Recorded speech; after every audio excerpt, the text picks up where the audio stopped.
गुरुवार वार्ड का रिजल्ट आएगा और हम भी गुरुवार वार्ड में लीडर बनाना चाहते हैं कि यहाँ के लोग ही यहाँ लीडर बने। और ये गुरुवार वार्ड जो बड़े रुस्तम दबंग ये यहाँ पे जो लीडरी करते हैं, ये जब चाहेंगे मौजूदा एमएलए के खिलाफ हो जाएंगे, जब इनकी मर्जी रहेंगी तो ये मौजूदा एमएलए के साथ चले जाएंगे। ये अपने मतलब से साथ में है। ये गुरुवार वार्ड के लिए नहीं है। 5 साल का अरसा हो गया यहाँ गुरुवार वार्ड के लोग मौजूद है। शमशेर दादा मुझे बताओ, 5 साल में मौजूदा एमएलए गुरुवार वार्ड में कब आए? कभी आए कभी?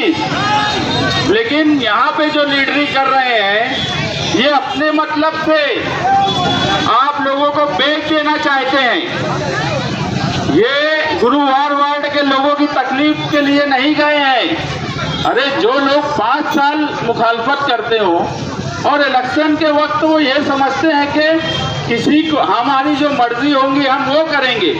अरे तुमने 5 साल तक इस्लामाबाद में रहते हो, 5 साल तक तुमने जिस आदमी की मुखालफत की, 5 साल तक जिसके बारे में ये बोला कि ये नाकारा है, और 5 साल के बाद उसमें क्या ऐसा दिख गया कि जब इलेक्शन करीब आ गया तो वो अच्छे हो गए।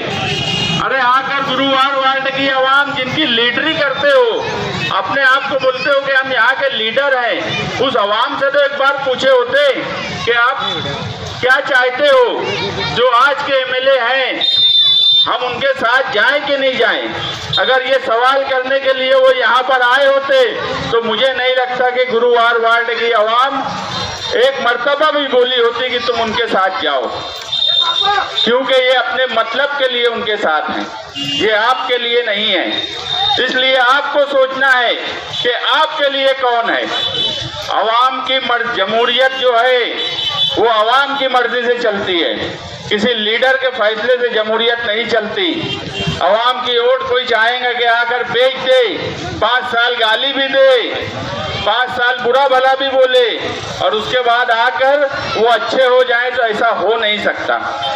आप उनसे पूछिए कि आप मौजूदा एमएलए में क्या अचानक खूबी देख लिए जो उनके साथ चले गए। जब 5 साल वो गलत थे तो आज क्यों सही हो गए? आप ये सवाल उनसे करिए और उसके बाद आप फैसला कीजिए कि आपको क्या करना है। शुक्रिया।